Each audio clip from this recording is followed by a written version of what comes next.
보겠는데요. 원래 하이델베르크 요리 문답을 여러분과 함께 나누어야 하는데 토요일 날 하는 그 소요리 문답을 2주나 빠지게 되었습니다. 본의 아니게 이제 교리 수련회를 다녀오고 제가 개인적인 집회가 있어서 다녀오는 바람에 2번을 연속해서 빠지게 됐습니다. 그래서 오늘은 소요리 문답을 이 시간에 공부하도록 하겠습니다.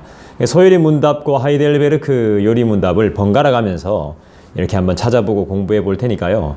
제가 유튜브엔 또 재생 목록에는 또 이제 교리 쪽으로 이렇게 잘 저장을 해 두겠습니다. 여러분들께서 찾아봐 주시고 또 이렇게 또 참고해 주시면 참 좋을 것 같다는 생각이 듭니다. 여러분 잘 계셨습니까? 오늘도 영상을 통해서 만나 뵙게 되는 여러분 반갑고 환영을 합니다. 여전히 저는 혼자지만 오늘은 이 혼자가 좀 특별합니다. 이제 외롭게 생각하지 않겠습니다. 당연하게 생각하겠고요. 또 이것도 은혜라고 생각하겠습니다. 이미 저한테 필요한 것들은 다 주어져 있고 또 제가 열심히 하면 되는 거라고 믿습니다. 그리고 너무 많아도 제가 또 할 줄도 모르는 것도 너무 많기 때문에 저한테 풍족하다고 해서 무조건 좋은 건 아니라는 생각이 듭니다. 여기에 사람이 없다고 해서 제가 전해야 될 말씀을 못 전할 이유는 없습니다. 그리고 누군가 한 사람을 위해서 이 말씀을 전할 수 있다면 누군가 한 사람에게라도 이 말씀이 도움이 된다면 저는 그걸로 그걸로 만족합니다. 그리고 또 그걸로 만족하다가 제 사명을 다하고 그분께로 가는 날까지 저는 아무런 미련과 안타까움은 없습니다. 그냥 감사할 뿐인 것이죠. 하지만 이 시간이 저한테는 굉장히 괴로운 시간이었고 힘든 시간이었습니다. 한 3개월 동안을 이렇게 혼자서 진행하다 보니까 여러 가지로 많이 좀 힘들었죠. 그렇지만 저는 이제 힘들지 않습니다. 힘들지 않고 당연한 거죠. 인생 있겠습니까? 인생 특별한 거 없더라고요. 재미없으면 재미없는 거고 재미없으면 또 재미있을 수도 있는 거고 그런 거죠.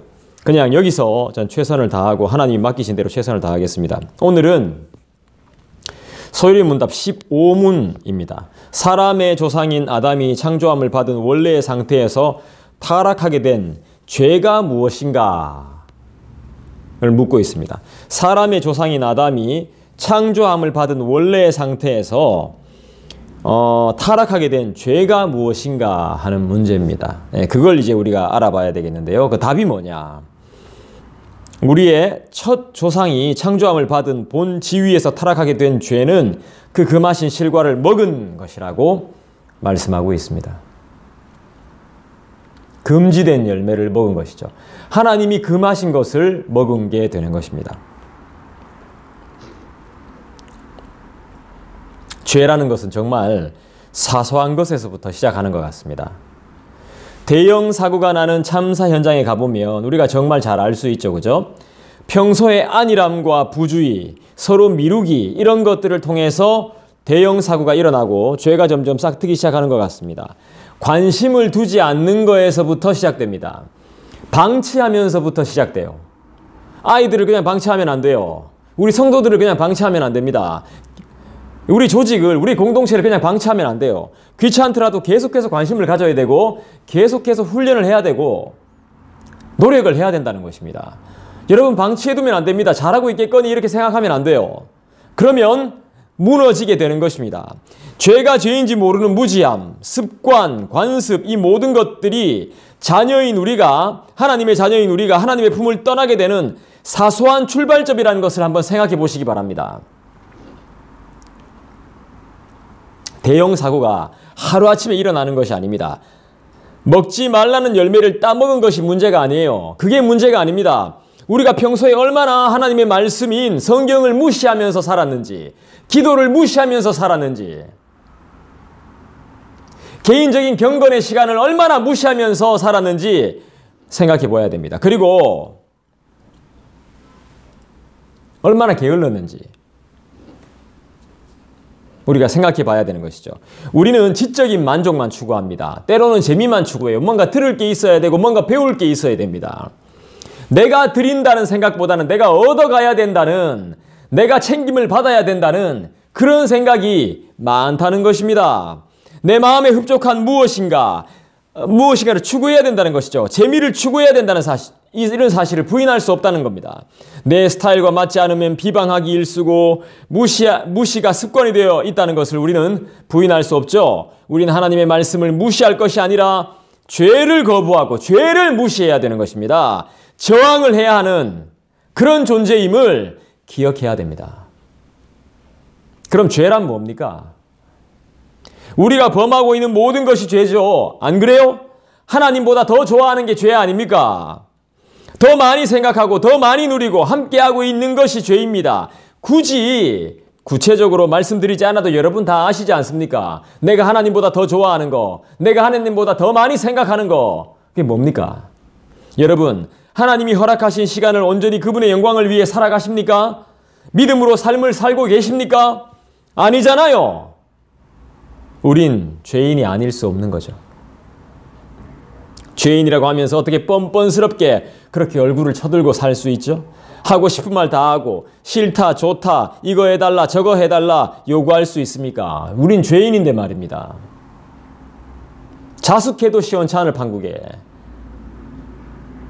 믿음으로 하지 않는 모든 일이 죄라고 성경이 못 받고 있다면 그분을 믿는 우리 하나님의 백성들은 어떻게 살아야 돼요? 그렇죠. 믿음으로만 살아야 돼요. 우리는 믿음으로 사는 존재예요.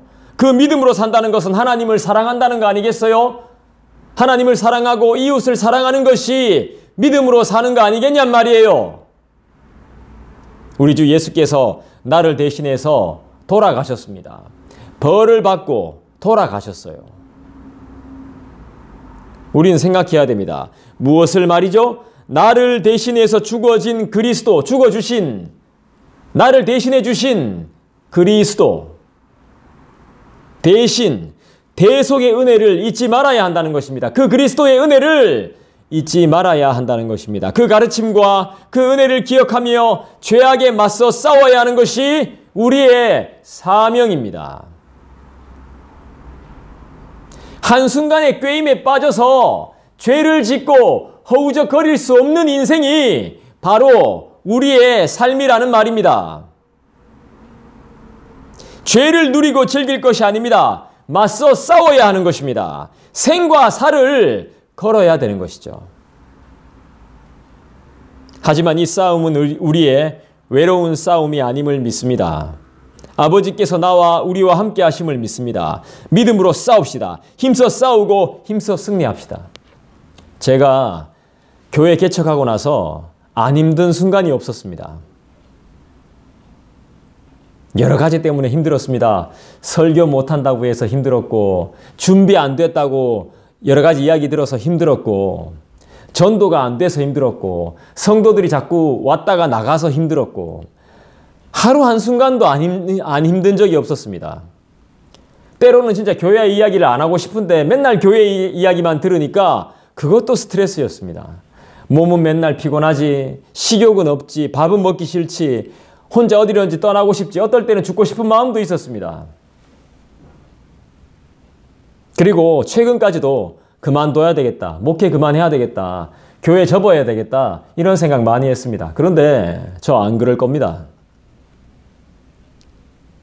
하나님이 그만두게 하실 때까지 할 겁니다. 그리고 하나님이 그만두게 하셔도 저 안 두렵습니다. 어차피 저는 뭐 할 수 있는 게 없거든요. 제 스스로 그만두지는 않을 겁니다. 하는 데까지 최선을 다하고 노력해 볼 겁니다. 못하면 못하는 대로, 하면 하는 대로 그렇게 할 겁니다. 그랬더니 하나님께서 알아서 해주셨습니다.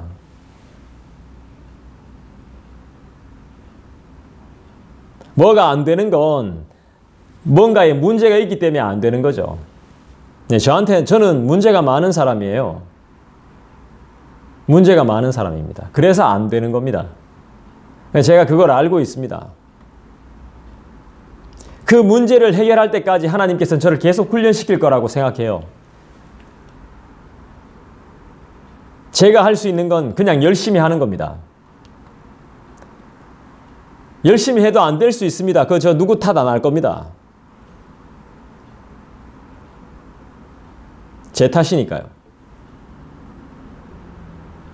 그래도 저는 이 길을 가겠습니다. 함께 해주십시오.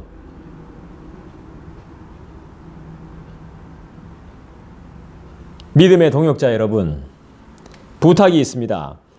우리 예수 믿읍시다.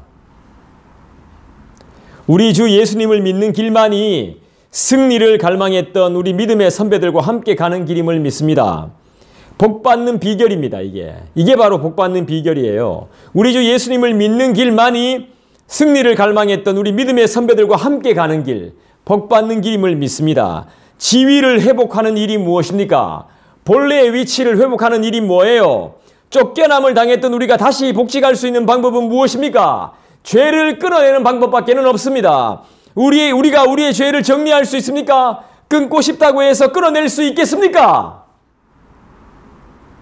우리의 모든 죄의 짐을 담당하신 예수님을 믿는 방법밖에는 없습니다. 그 은혜를 구하는 방법밖에는 없습니다. 우리는 신이 아닙니다. 하나님이 아니란 말입니다. 우리는 스스로 불행을 자초해 왔습니다. 다른 사람들과 비교하고 자기만의 기준을 만들면서 우리는 불행해졌습니다. 비교는 할 필요가 없는 것들입니다. 누군 이렇던데, 어느 교회는 이렇던데, 그런 비교를 할 필요가 없어요. 지금 내가 있는 곳이 최고예요. 최고로 좋은 곳이에요. 비교하는 것들은 바보들의 놀이예요. 바보들의 놀이. 우리가 그걸 바꿀 수 있습니까? 우리가 아무리 이야기한다고 해서 그게 바뀔 것 같아요? 안 바뀝니다. 여러분들이 나가시든지 아니면 거기에 순응해야 되면 둘 중에 하나입니다. 비교는 바보들이나 하는 거예요. 바보들이나 하는 장난일 뿐이에요. 우린 그저 감사해야 될 사람들이라고요. 감사. 무슨 말인지 알겠어요? 어려운 상황이라고 비관할 것이 아니라 하나님의 보호 아래 있다고 우리는 믿어야 되는 것입니다. 지금 이 순간도 우리는 하나님께 보호를 받고 있는 아주 놀라운 일이 일어나고 있다는 것을, 이 현실을 알아야 되는 겁니다.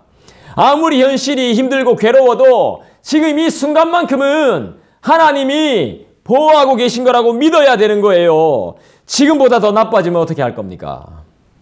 대책이 있습니까? 그분이 손 놓으면 우리는 죽을 수밖에 없는 존재들이라는 것을 진정 모른단 말입니까? 우리가 저항하고 내려놓아야 할 것은 나만의 생각과 기준, 그리고 마귀의 유혹과 은밀한 죄인 것입니다. 물론 우린 세상을 살면서 착한 사람이란 이야기를 들을 거예요. 왜냐고요? 드러나는 죄가 없기 때문이죠. 증거가 없기 때문이죠. 드러나는 죄를 짓지 않았기 때문이죠. 사람 죽이지 않았기 때문이죠. 뉴스와 신문에 기사가 안 나기 때문이죠. 우리가 정말 선하고 착한 사람 맞습니까?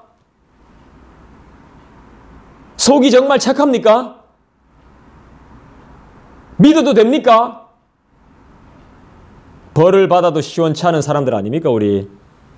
그럼에도 불구하고 우리는 이렇게 살아있고 많은 것을 누리고 있고 잠깐이지만 천국을 조금이라도 맛보며 살고 있지 않냐 이 말입니다. 이게 다 주의 은혜 아닐까요? 맞습니다. 주의 은혜입니다. 부인할 수 없습니다.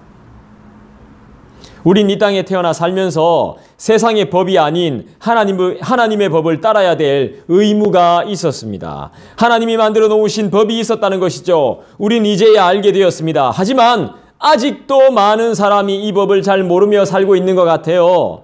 그래서 우리 모두가 다 불행한 것입니다.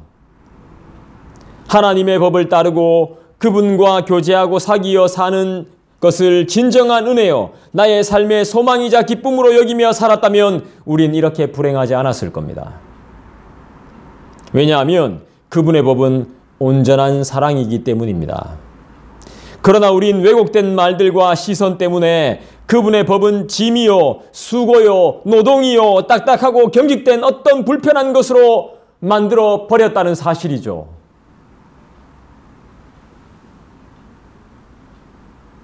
사랑을 어떤 불편한 것으로 만들어버렸습니다. 하나님의 사랑을. 그분의 법과 말씀을 따르고 싶어 하지 않는 불순종으로 모든 것들이 변질된 것입니다. 그래서 우리는 무엇을 먹을까, 마실까, 입을까 걱정하고 끊임없이 외로워하는 고통을 겪고 있습니다. 우리의 불신앙, 우리의 불순종, 우리의 겸손치 못한 모습 때문에 우린 정말 모든 관계가 깨어지고 의지할 곳이 없는, 머리 둘 곳이 없는 고아요 사생자처럼 되어버렸다는 것입니다. 예수님처럼 됐으면 아무런 문제가 없죠. 예수님과의 모습이, 우리의 모습이 예수님이 원하시는 모습과 반대가 되어버린 것입니다. 하지만 걱정하지 마십시오. 우리가 이 상황을 회복시킬 수 없다 해서 낙심할 필요 없습니다. 현재 원래 우리는 일을 만들고 저지르는 걸 좋아하지 정리할 줄 모르는 사람들 아닙니까? 화목하게 할 수 있는 능력이 전혀 없잖아요. 스스로 해야 된다, 스스로 해야 된다,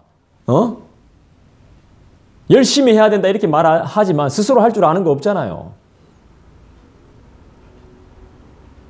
네? 유튜브 도움 안 받으면 안 되잖아요. 인터넷 도움 안 받으면 안 되잖아요. 자기 스스로 할 수 있는 게 아무것도 없잖아요. 능력이 없잖아요, 아예. 갈수록 처지잖아요. 도태되고 있잖아요. 아주 무능한 존재가 되었습니다, 우린. 그걸 알고 있다면 우린 다시 주님께로 가는 방법밖에 없습니다. 주님이 기다리고 계세요. 그분이 우리의 진정한 아버지 아닙니까? 진짜 죽음은 그분을 또 외면하는 것입니다. 그분의 손을 놓아버리는 것입니다. 살고 싶습니까? 그분의 손을 잡으시고 그분이 시키는 대로 사시기를 부탁드립니다. 우리의 삶에서 금해야 될 것들이 무엇이죠? 우리의 삶에서 금해야 되는 것이 무엇입니까? 하나님이 금하신 것들이 있습니다. 그게 뭘까요? 잘 한번 생각해 보세요. 하나님이 금하신 것. 여러분 마음대로 하지 마시기 바랍니다. 네 마음대로 하지 말라 이 말입니다. 불평, 불만, 짜증, 신경질, 심지어는 부탁까지도 네 마음대로 하지 말라는 말입니다. 지금 말씀드린 것들은 죄와 최악의 상황과 연결됩니다. 죄와 연결되는 것들입니다. 이 모든 것들이.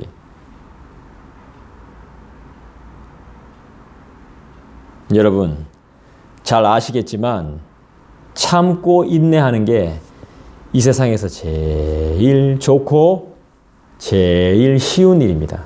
하나님이 우리에게 왜 인내하라 했겠습니까? 그게 제일 쉬운 거기 때문에 그렇습니다. 참아라. 참는 자에게 복이 있다는 게 뭐예요? 그게 제일 쉬운 일이기 때문에 그래요. 불의를 보면 참으면 안 되겠죠. 내가 안 나서도 잘 되고 있다면 여러분이 참으셔야 됩니다.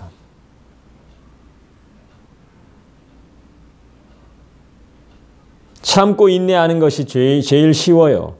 하나님은 우리에게 제일 쉽고 편하고 평안한 방법을 가르쳐 주셨다는 것입니다.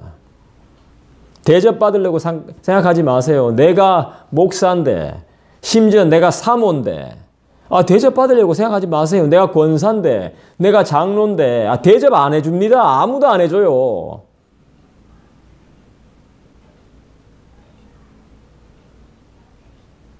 진리가 아닌 거 가지고 싸우거나 다투지 마세요. 그냥 가만히 있으세요. 여러분들이 나서서 한 사람을 바꿀 수 없어요.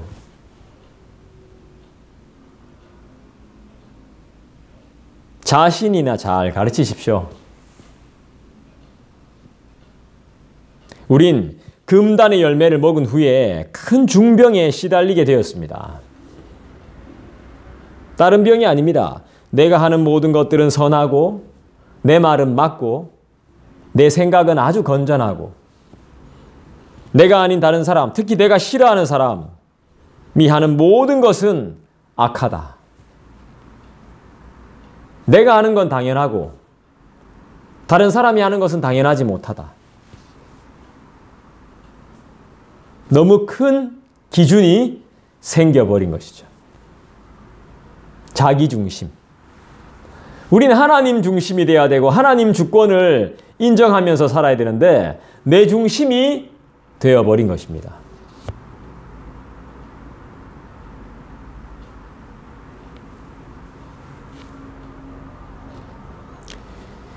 우리가 판단할 수 있는 존재입니까? 우리가 정죄할 수 있는 존재입니까? 내가 누구인지, 지금 어떤 길을 가고 있는지를 우리 분명히 알아야 되지 않겠습니까? 내가 어떤 존재인지, 우리는 어떤 길을 가야 되는 존재인지를 분명히 알아야죠. 이 교회에서 안 가르쳐 주죠?